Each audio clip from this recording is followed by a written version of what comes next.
akabatekereza abakobwa ndavuga niba ari umuhungu icyo gihe uzamenye ngo muri character yawe umusambanyi cyangwa uri umuhehesi ushobora kuba utari n'umusambanyi uri umuhehesi gusa baraburya muzatandukanye umusambanyi n'umuhehesi ko abahehesi bo bikundira kuba ari hamwe n'abakobwa abasambanyi bo bakunda kuryamana nabo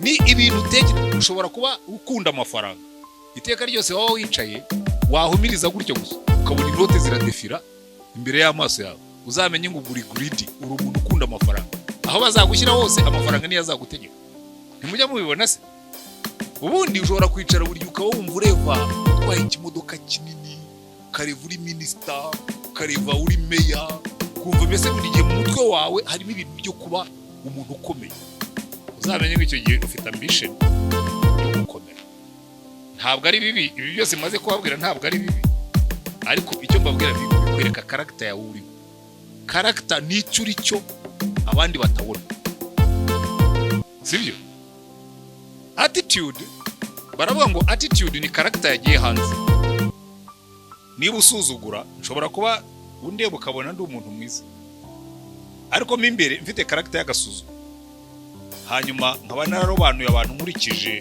abo mfevaringa niba ndi greedy abantu basakintu ubundi tuba tuvugana iki mujya mubibona se hari umuntu wuzura n'abafite abadafite abo ngabo rwose akaba yanabafasha ahubwo ariko akabafasha basuzugura iyo ni attitude donc ni character yawe yagaragaye hanze ushobora kuza hano ndiba ndi wa umusambanyi cyangwa umuhehesi uko mwicaye hano abahungu simbabone nkabona abakobwa bunye twanajya no muri pause nkatangira gushakisha aho bari ngo bari bumvugisha kugira ngo uyu nguyu character ye yagiye hanze sibyo iyo ni character attitude uko witwara hanze ariko burya hanze uko witwara bigaragaza uri wo imbere muri murankurikira hanyuma skills zo muri leadership ni bya bindi twiga dushobora kubyiga mu ishuri dushobora kubyigishwa n'ababyeyi dushobora kubyiga muri seminars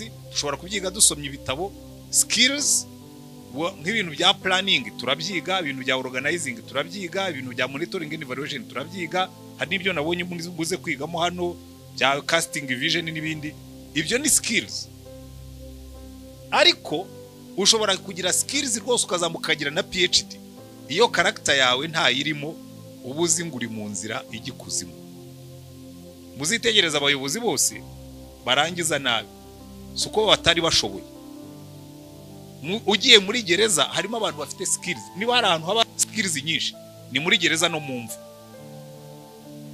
muri gereza no mumva kuko mumva skills zose washaka zihambyeyo abari abahanga mu organizinga abari abahanga mu guplaninga abari abahanga mu kumonitoringa abari abahanga mu kuvuga mumva bose bariyo sibyo ahandi bari ni muri gereza buri ugiye mageragere skills zose washaka uzi ko hari n'abanyeshuri hano bajya kwandikisha memoire mageragere bafite abantu mageragere hore harimo abantu ba expert mu kudoda memoire yicara muri gereza bakamuzana ibitabo bakakudodera memoire akaguhereza ukajya kudefanda ibyo mvuga mbifitiye gihamya kuko muri gereza harimo skills hari yabubatsi hari yabaganga hari yabayifimi icyo washaka cyose muri gereza kiriyo cyajyangweyo niki na character sivyo cyajyangweyo niki na character erega burya no mumva nayo harimo benshi barangirije mumva prematurely kubera character ugiye iwawa buri iwawa naho ni by the way iwawa burya nayo ni type ya gereza nuko wenda batayita buri iwawa uzasanga y'abaririmbyi uzasanga y'abana b'abahanga uzasanga bajyanywe n'iki na character urumogi nta muntu ugi wawe atanga urumogi oya iwawa nabanywa urumogi n'abanywa nzoga nta muntu w'umwicanyi bajyana iwawe bamujyana amageragere kubera iki character ubu mushatse wenda nanagarukiriza nawe leadership ndangije kubibigisha ko leadership is mainly about character muzi ejo bundi twagiye muri conference y'ibintu by'amabanki naratangaye cyane kubera ko Donald Kaberuka bamwe baramuzi yigeze kuba minister wa finance hano yakoze mu bintu byinshi yatanze presentation aravuga ngo one of the big problems banks zifite muri kino gihe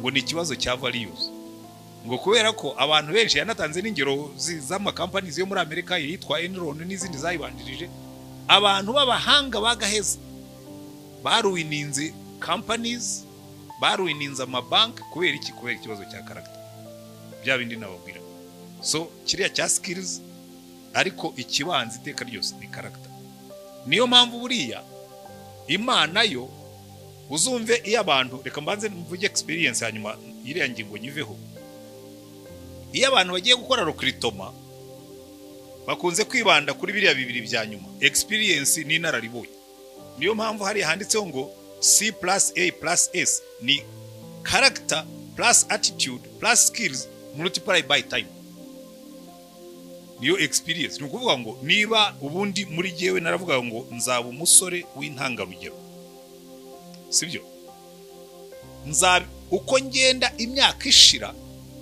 iyo character nkagenda nyicultivatinga nzajya kuba umusaza yewe mfite imyaka 63 w'imyaka 63 mfite experience mfite na character iri hejuru kubera iki ni character multiply by time attitude uko nagiye mpura n'abantu benshi n'ibintu byinshi nkagenda perfectinga attitude yanjye nkavuga ngo sinzategekwa n'amafaranga nta nubwo nzategekwa n'irari ry'abagore nta nubwo nzategekwa no gushaka ibyubahiro attitude yanjye igenda yimprovinga kugeza igihe izagera aho ngaho nkavuga ngo nibura iri kuri level nshobora gupresentinga abantu so skills niba naraplaninze rimwe nkandika proposal nkakora projet nkayimanaginga igasucceedinga nkakora indi uko mbikora imyaka ku myaka ubu nararibonye ubwanjye buriyongera avec le temps donc uko igihe kigenda gihita niyo mpamvu bavuga ngo experience ni character plus attitude plus skills multiply by time ariko ugenda bivuga muri context ya leadership murabyumva neza iriya case rero kiriya bita case of leadership ni pillars enye za leadership niba ushaka kuzava mu buyobozi ugomba gucultivatinga biriya bintu bitatu ugomba gucultivatinga your character ugaperfectinga your attitude ugaperfectinga your skills ukabuzinga ubundi position for leadership sibyo ujye kuri ku cya gatatu styles of leadership zo ni nyinshi cyane ziriya natoranijemo ni ndagira ngo maze mu bitandukanye na theories kuko hari abantu bitiranya theories of leadership na styles of leadership theories of leadership nazo ni nyinshi hari theories za leadership nyinshi cyane ariko sinshaka kuzijyamo ko nzigiyemo naza no kwiteza ibibazo mugiye kuzimbaza reka mvuge kuri styles of leadership ni uburyo nyobora sibyo uburyo nyobora ndabahaza indwi z'ingenzi iya mbere niriya bita autocratic style autocratic style ni ayivuga ngo urabikora uko nakubwiye otherwise you are dead urabikora uko nakubwiye nutabikora gutyo umvira iyo ni style ya leadership yo bita autocratic mbese ni igitugu autocratic ni ubuyobozi bw'igitugu ariko nabwo bubaho ndaza kubereka yuko ziriya style zose ntabwo zigomba guhora zikora iteka ryose ariko hari naho ubwo mvuze ngo ubuyobozi bw'igitugu mushobora kuba mutari ko ubwo ni ubuyobozi bubi ahubwo no it depends on when hari igihe iriya autocratic leadership iba ngombwa ukavuga ngo uyu munsi ntabwo turi mu bintu byo kunegosiya murakora ibyo nababwiye kuko muri cyane nko muri crisis iriya ya kabiri authoritative style iravuga ngo follow me and we will get there nukuvuga ngo muri autocratic mwe muragenda je nkabajya inyuma n'inkoni sibyo muri authoritative je mbajya imbere nkabara ni munkurikire ariko utankurikira araza kumbona murumva bitandukanye munkurikire turagerayo amahoro ariko uri busigara inyuma araza kumbona sibyo niyo mpamvu ubona zombi zitangirwa na autocratic authoritative ariko authoritative ni follow me and we will get there style ya gatatu ni pace setting style iyi nayo yenda gusa na autocratic ariko biratandukanye ho gatoye watch me and do as I do iriya iravuga ngo kuko muri autocratic muri authoritative ndagenda tu iriya authoritative rimwe na rimwe inaniza abantu kavuga ngo murankurikira tugende you follow me and we will get there muri pace setting yo muragendana akakubwira do as I do bivuga ngo mujya mubona abantu birukanka muri mucaka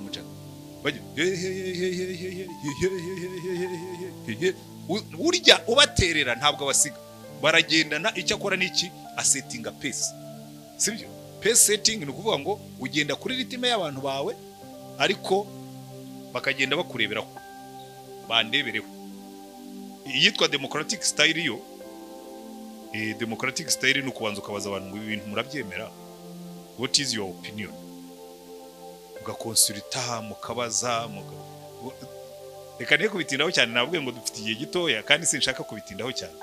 Iya gatanu iyo bita coaching style. Coaching style ni ukuza abantu bakanza bakwereka igihe akubwira ngo consider this approach, ahubwo coachinga kubikora ariko niwo burimo kubikora. Iyo biroroshye kuyumva, mujya mubona nk'abakinnyi b'umupira cyangwa aba volley cyangwa aba skate cyangwa aba athleticism, ntabwo coach akina, aracoachinga nyine ariko akagenda akosora ibyo ukora. Hanyuma style yindi iriya bita affiliative style. Affiliative style yo rero ifite ukuntu mbese ni ya yindi yicara igaconsideringa emotions z'abantu, people come first. So niba dufite ibintu twakoraga nkasanga mubabaye, ubwo turaba tubyihuriye, mbanze mbabyinirire, mbavugiriza ubuhuha, mbanezeze, hanyuma tuze kugira aho dukore tugende. Niyo mpamvu ni kurikirana niyo bita reseferi. Reseferi irakubwira ngo ukore uko byumva. So izi style zose ushobora kuzumva, zimwe ukumva ari nziza, izindi ukumva ari mbi. Nta style nimwe nziza cyangwa mbibaho. Ikigira nziza cyangwa mbi ni circumstance, ni group.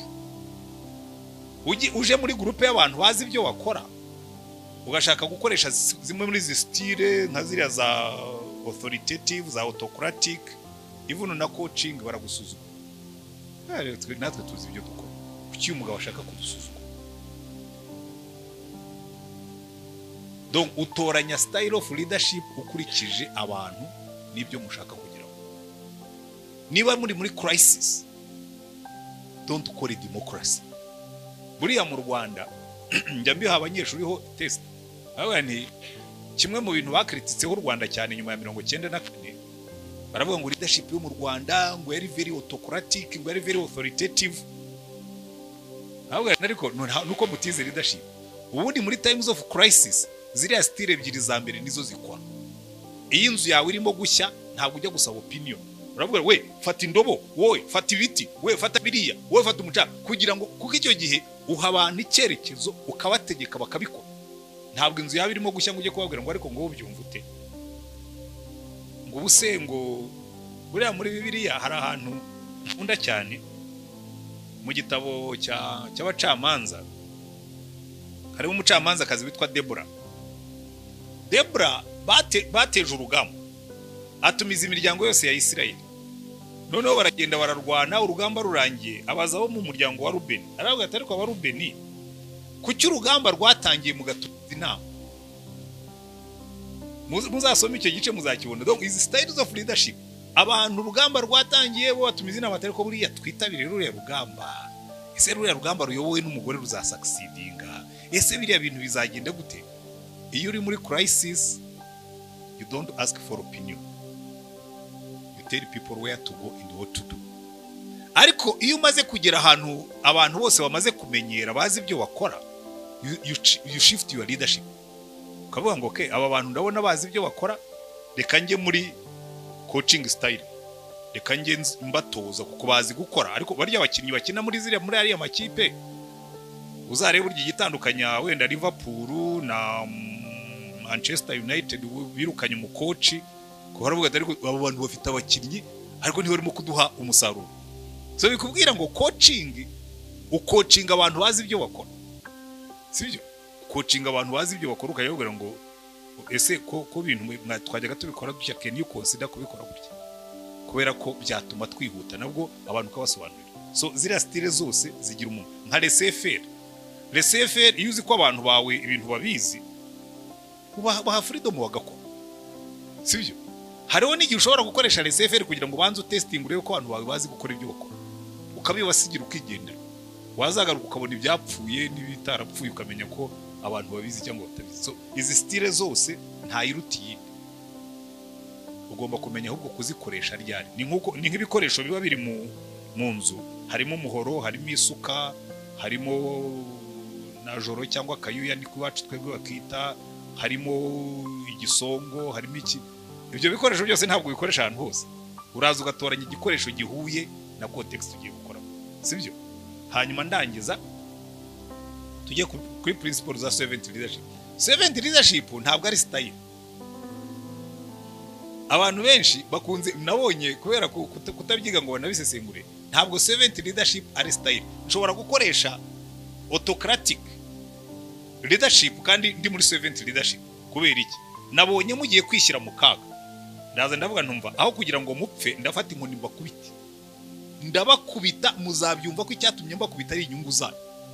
Umuntu akajya avuga atari kuriya muntu ntabwo yari afite servant leadership. Nkawe ntoya, mwabonye Yesu yafashe imigozi mu rusengero kandi he was a servant leader.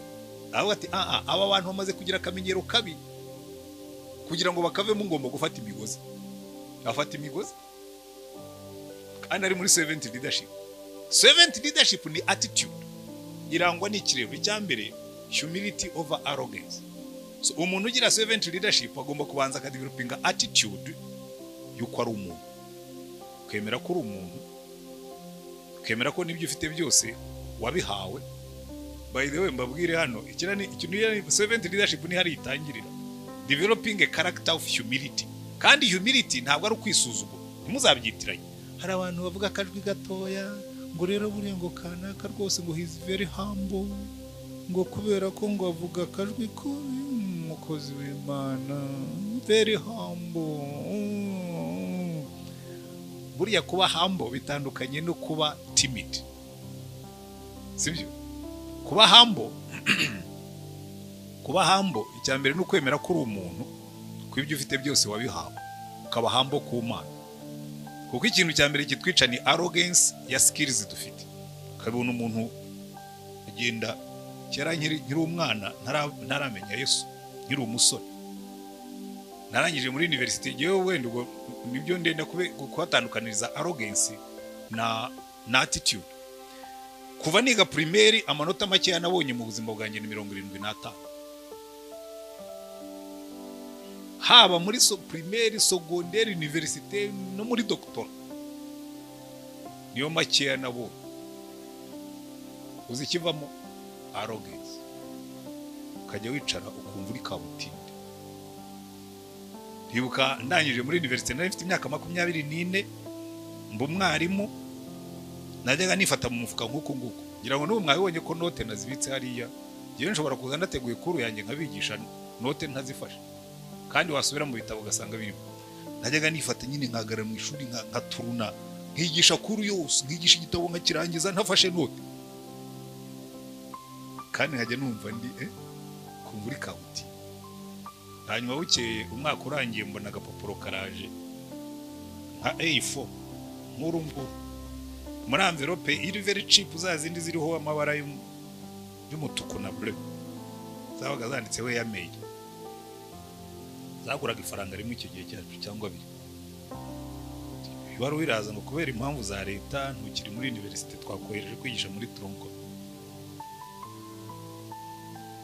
Imana igakwereka ko bya bindi wirataga byose biri fake. Ugatangira ukiga kumenya ngo reka icyubahiro kibi cy'Imana kuko uri umuntu, sibyo?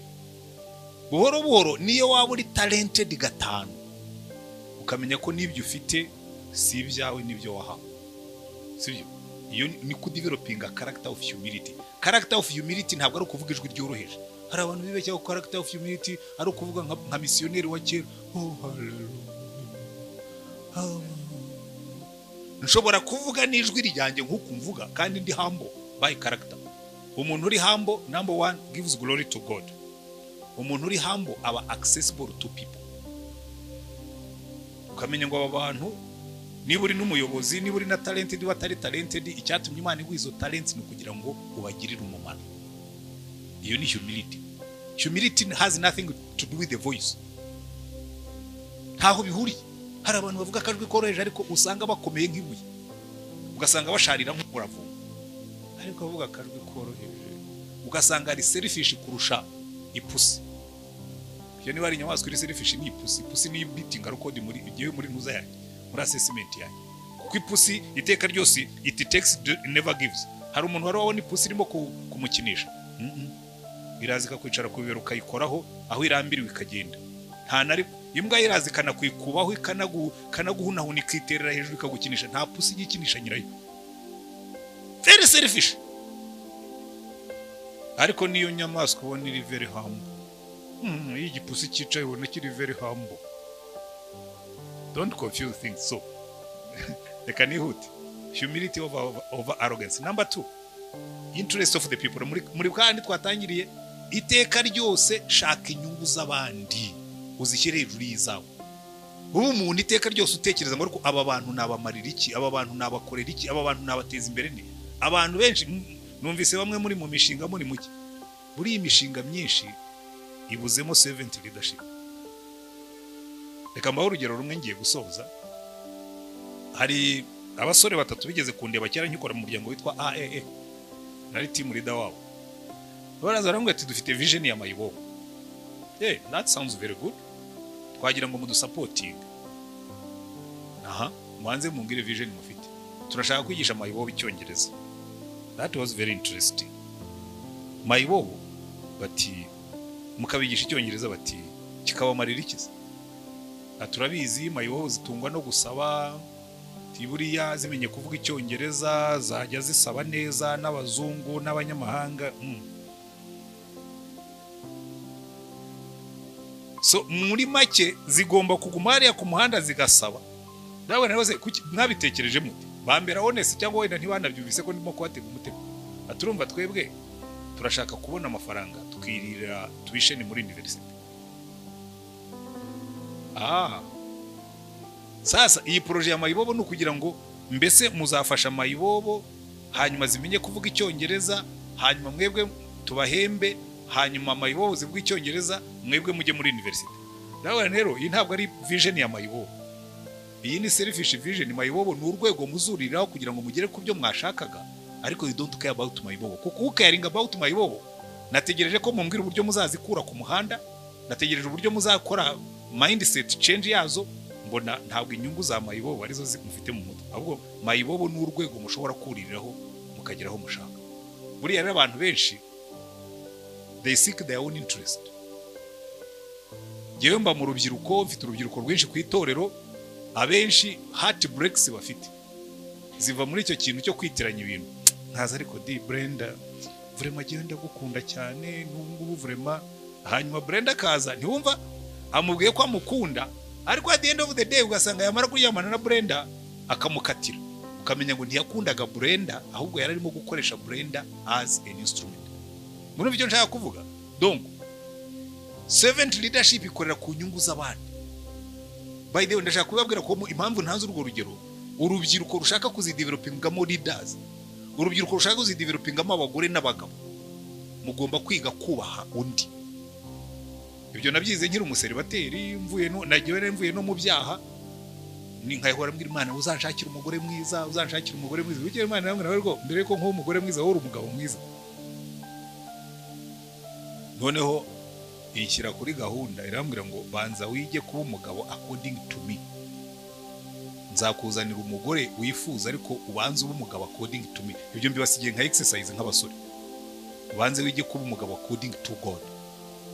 Hangira kwiga kubaha abakobwa. Hajya nicarana n'umukobwa rwose nkumva I enjoy the company y'umukobwa, ntanatekereza ko dushobora gusambana. Sibyo? Kubera iki? I seek her interest. Ndamufasha kwidevelopinga, ndamufasha kuva mu byaha akizwe, ariko ntashaka kuza kuryamana. Kuko ubundi abahungu benshi they spend time with girls arimo gukora matematika, wari uyu ndamuhera he. Buri jambo namubwira rikamufata niriye. Ibyo ngibyo ntabwo biba bikuganisha kuzaba servant leader. Reka inkireho cya gatatu nsoze. Work to make other people succeed. Murabiza abayobozi benshi ni ikosa bajya bakora. They don't like people who rise. Cyane cyane natwe tuba mu gipastori. Agahungu karazamuka gatangira hey ho. Wewe uteye uturutsesha. Gabanya urusaku hano aba visionnaire umwe abandi mwese I set the pace you follow. Ntabwo mubizi. cyangwa ntimurabyumva cyangwa ntimurabibona ahantu henshi ntabwo bajya basetting others for success ahubwo bakora muri PhD uzi icyo twita PhD pull him down iyo atangiye kuzamuka yarazamutse kandi karaducuze pull him down PhD ukamupuringa down ariko ubundi iyo ufite servant leadership buri muntu wese muhurira avuga ngo uyu muntu namuzamura uyu muntu namukura nte mu bukene uyu muntu namukura nte mu bujiji uyu muntu namukura nte mu mitekerereze mibi uyu muntu namufasha nte gusucceeding in life. You push people to succeed. You know servant leadership. Servant leadership rero is not a style, it's an attitude, it's a character. Sibyo? Kuko nshobora gukoresha ziriya styles zose mu nyungu zawe. Nabona ugiye gukora ibintu by'amafuti ngakubera no yanda kuzirika ntusohokana. You know autocratic ngaguhambira. Ariko ubundi nabona urimo kugenda neza nkabwira yo bitekerezo uti wumva byagenda bite akora nkaba democratic kubw'inyungu zawe. Kuko iki defining a servant leadership, it's not the results, it's the attitude towards the people. Imana ibahe umugisha. Niba wumvise definition ya leadership nabahaye naho yaganishaga. Leadership is exerting influence. Aho kuza umbwira ngo rero muzehe ugenda buhoro.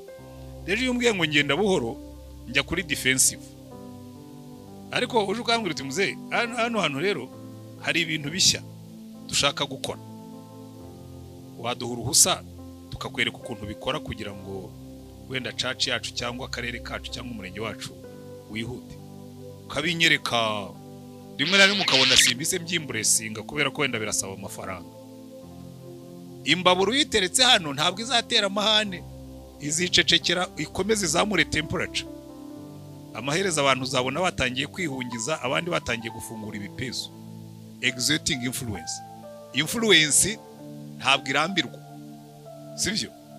Genda niba ari ibintu bizagira umumaro mu rubyiruko bitangirane n'urubyiruko mu bigerageze uzabingereke watangiye kunyereka umusaruro. Uzi ikibazo cy'urubyiruko buriya mwibwira ngo abasaza ngo bagenda buhoro. Umusaza we yarabonye byinshi. Ariko ibyo bintu byo guhubuka twebwe twabiriyemo agatigito. Uwitwa Ambateba yaravuze ngo inyamaswa ngo iri wise kurusha izindi ngo ni chameleon. Ngo chameleon igenda irasodoka ikabanza ikarambura ijanja igapima niba imbere hakomeye iri bugeyo. Kumva hakomeye ikabanza ikareba kareba niba condition nta gisiga gihari kije kuyifata. Hanyuma yarangiza igahomiriza ikumva niba ifite imbaraga zo kongera gutera intambwe. Yarangiza ikareba hejuru kavuga ngo help me God igatera intambwe. Uriya abasaza tuba twarabonye byinshi ukabanza noneho mwebwe mukagenda gusa ngo buriya ngo twe tuba tubizi. Umwana umwe yabwiye bagenzi be ngo ariko ngo uziko papa rero ngo yagiye yivuriwe ngo mfite imyaka 14 ngo he was so stupid. Ngo ariko hano ngo in these 11 years yaramaze kugira 25.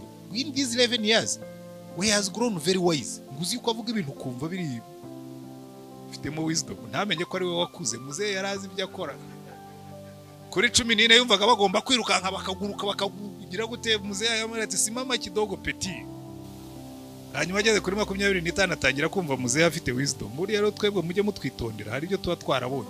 Ariko hariho n'abasaza effectivement badashaka ko ibintu byihuta. Kubera ko iyo ushaje ujya muri maintenance mode. Mwihindura ibintu uko byakoraga kuki mushaka kubihindura. So ujya ukora nk'imbabura exert influence. Nari kubivugaho byinshi ariko reka twumve ukurikiyeho. Wari biriya bintu bitatu nubyihingamo aho uzajya hose. First of all wikwiyempoza seek to be humble. Wemere ko nibyuzi abandi batabizi ubwo no umugisha wahawe kugira ngo bagirire umumaro. Sibyo? Nizi ibintu bya education ari ukuntu nizi ibintu byinshi giye uriya nkora masters mu bintu bya teaching. Umwarimu umwe yajyaga twigira kugira ngo nta munyeshuri w'umuskubaho habaho abarimu batigisha neza. Sibyo? arazubira ngo ntuzigere ubwira umunyeshuri ko ari umuswa kuko nubundi cyatumye aza kwiga nuko yari umuswa yeta umuswa ntiyari kuza ku ishuri. Point number 3 ngo ishuri ryawe abanyeshuri benshi nibatsindwa ntabwo ari abanyeshuri bazaba batsinzwe niwo uzaba watsinzwe kuko objective yawe bakuzaniye imitwe irimo ubusa ugomba kuzuzamo ubwenge. So niba baguhaye ibibindi 30 hakuzura 5 gusa ubwo wafeirinze kuri 25. Failure y'abanyeshuri ni failure ya mwarimu. Iyo ni humility. Kumenya ngo aba bantu singomba kubasuzuma. Point 2 ndabashakira inyungu zabo. Point 3 ndashaka kubazamura. Ibyo no bidevelopinga muri wowe aho ujya hose. Uzabona ko nibi bari mu rugo bizoroha abana bawe uzabibakorera kandi uciye bugufi nubwo uri papa umugore wawe uzabimukorera nubwo ashobora kuba bizi cyangwa atabizi cyangwa umurusha ibibaraga by'abagabo. Iteka ryose servant leadership ishaka kuzamura abandi ikaba settinga for success ntinabirate ngo ibereke ko ari wowe wabazamuye kandi iteka ryose ukabashakira inyungu. Byoroshye gutyo. Cultivate that attitude, cultivate that character. Ibisigaye ibyo uzajya ukora byose no developing ya case ubwo attitude uzawa izamuye no developing skills ukabikomeza uzabone servant leader. Urumva bitoroshye. Iyo ubonye abantu bagishaka kujya muri ibyo bintu bya opinion n'ibiki byose you respect them. Sibyo? Kavuga ngo okay bene data rero dufite iminota 15 yo kwa tudecidinze iki kintu ntabwo iri burenge. Uvuga wese avuge mu minota 2. Uwo ndi buhagarike ntagire ngo nukumwima ijambo nuko tugomba kwihuta kuko murabibona bisi raba yadusize nidukomeza muri ibi ngibi. You push them politely. Birakunda. Bajya bambwira yuko kera Perezida Kagame bakiri mu ishyamba nabiguye n'abasirikare babanye nabo. Yari yarababwiye ngo ntabwo nzemera ko dukora inama ya senior ntuza high command irengeje isaha niyo twaba twenda gupfa. Ujye uza wateguye ibintu byawe ubivuge undavuga ibye undavuga ibye isaha imwe ntitugomba kuyirenza. Urumva ushobora gukora ibintu wihuta ariko ukaba humble kavuga ngo afite arora abantu niyo bakeneye ko gutanga opinion. Reka mbibutse yuko number 1 hari objective tugomba ku achieving common goals of common interest. Sibyo? Number 2 ngomba kuba considerate kuko ndimo exerting influence ntabwo ni impose. Ndimo exerting influence ntabwo imbaburiye impose hit irakomeza ikayisunika ariko amahereza abantu bose bagashyuha. Sibyo? Ntabwo we impose ariko ntunarekura. Uravuga ngo tuzagenda niyo twagenda buhora ariko tuzagenda. So ariko kubera ko mukiri batoya mushaka ngo ibintu byihute nyine rimwe na rimwe mukabyica. Nubona ikinyugunyugu ni example bakunda gutanga muri leadership. Nubona ikinyugunyugu kirimo gusohoka muri kukuntu ntuzagerageze kukihutisha kivukira igihe cyacyo. Ntuzagerageze kwihutisha umwana mu nda avukira amezi 9 ariko aravuka. Cyo nicyo ugomba kwitaho. Iyo ni raw talent niko tujya tuyita nk'aba bakinnyi b'abanyafrika bajya Burayi bakaba ariko buri muntu wese avuka afite umuhamagaro. Warubizi Bibiliya tubwira ngo turi abantu Imana yaremye ituremeye imirimo myiza iyo yiteguye kera ngo tugire mu Kristo Yesu. Niba Imana yaragennye yuko uzaba umuyobozi tuvuge mu itorero izamakinga sure yuko ishyira platform izubakaho bwa buyobozi bwawe utari wanavuka. Sibyo? Izanagucisha n'ahantu wiga utabizi ku buryo nusubira inyuma ugasubiza amaso inyuma uzasanga aho Imana yakunyujije hose hari aho kugutegurira kuzaba icyo ugomba kuba cyo. Hari n'ibibazo izagucishamo ku buryo idevelopinga ikagaragaza za talents zawe. Wazasubiza amaso inyuma ukavuga ko bya bibazo nitaga ibibazo byari byo kuntegurira kuzakora ibingi. Imana hari byiba yaremye. Unfortunately hari igihe tubidevia. Haba naremewe kuba pastor ariko nkabona ko kumbona ndi talented wajya kwibera meya cyangwa nkajya kwibera ministre. Imana yabwira ati ariko niba ushaka kunyumvira nkurema ni ikinakuremeye. Sibyo? Nabaha ingero nyinshi ariko kubera ko igihe hari kigufiya impano rero ntibizagutangaze. Buri muntu wese ariko buri muntu wese yahawe impano zishobora gutuma bumuyobozi. Ngo bamwe bahawe 60 abandi oya bamwe bahawe 5 abandi ebyira undi mu. Izirya behaviors z'abari abagaragu niko bimeze. Hari umuntu wahawe gifts nyinshi ariko nawe azabazwa byinshi sibyo niyo mpamvu ubona hariho abantu bamwe rwose ubona bagira muri position of leadership ibintu bikaguruka akabona abandi bakurura amaguru barya nababonye ebyiri hari nababonye imwe ariko asanga umuntu wabonye imwe arashaka ko kipayinga poste yobonye 5 ikibazo rero tujya tugiramo niki ahubwo nuko izo mpano tutazireba ngo tuvuge ariko turashaka umuntu ufite 5 talents tumushyire muri position ahubwo kenshi twebwe kubera ko position ziba ziryoshye n'uwimwe tumushyiraho hanyuma tugenda kuri wimwe sibyo no muyobozi w'abajura reka mere ku muyobozi w'abajura muri mwe hari abakunda kureba filime hari wari wabona filime yitwa The Italian Job ni abantu kenshi twebwe twiga ibintu bya leadership bayitangaho urugero mu bintu byitwa skills niba ari abantu bapanga ubujura muri Italian Job bari kurutinza abantu bafite talents z'uburyo butandukanye donc bakunda kuyikoresha kugira ngo bakwereke ukuntu ugomba kurikurutinga talents zitandukanye baragiye bashaka kwiba banke bava muri Amerika bagiye kwiba banke mu Butaliyani muri iyo banke harimo ibizahabu igisanduka kirimo zahabu number 1 basportinga aho giherereye bazana umuntu w'umuhanga mu bya dynamite bazana abandi babahanga mu byo guplonja mu mazi kuko bagombaga kubimanura kikagwa mu mazi kigaplonja abandi bakajya hejuru bagakora dikoyi bakabakurikira polisi ikabakurikira bagira ngo nibo batwaye icyo gikarito abandi igikarito bagicishije kuzimu mu mazi kigatungukira hano umwe muri bo aza kukiba akoresheje imbunda abo ngabo basigaye barabati ibyo byose tugiye kuyorganizinga tuzakimwambura nimubona kazi yo muzayirebe muzabona leadership yakabutindi mu buryo bwa organization na talent use ariko bari barimo gukora iki ubujura birahurira hehe ushobora kuba ufite za skills zo organizinga abantu ariko ukazikoresha mu bujura mu bwicanyi mu organizing genocide yakorewe abatutsi uriya muntu yari umuhanga muri organization arabyo organizinze ashyiraho azalidinga ibintu abaha n'ibikoresho asettinga na date bazabikoreraho n'uburyo bazabikora n'uburyo bazakomeza kubyinkarije n'uburyo bazabihakana iriya ni leadership yo mu rwego rwo hejuru ariko iri negative iri destructive so mugomba kumenya ko ibi turimo kwiga bishobora kuba positive or negative so icyo ngicyo cy'abajura cyo reka kigarukiriza umugore wabaye papa cyangwa wabaye archbishop for me I don't care at all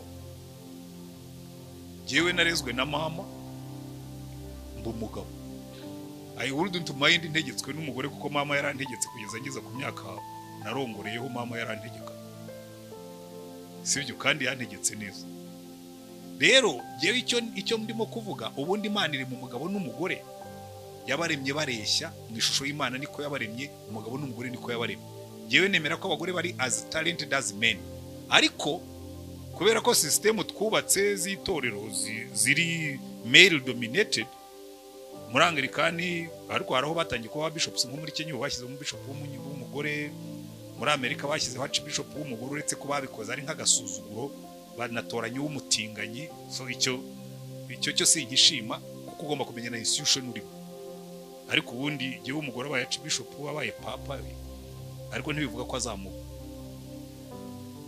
kuko izo institution zifite uko zigenda zifite ibyo zashyizeho so ariko sigiye uzitegeka ariko gihe wari uzitegeka banangishije n'inama nawe no fine uriya mugore ndabona mwemera cyane kabisa afite gifting afite n'impano z'umwuka ashobora kuyobora itorero twamubonyeho afite 5 talents nta muto ariko ntibivuga ko ejo bazamutora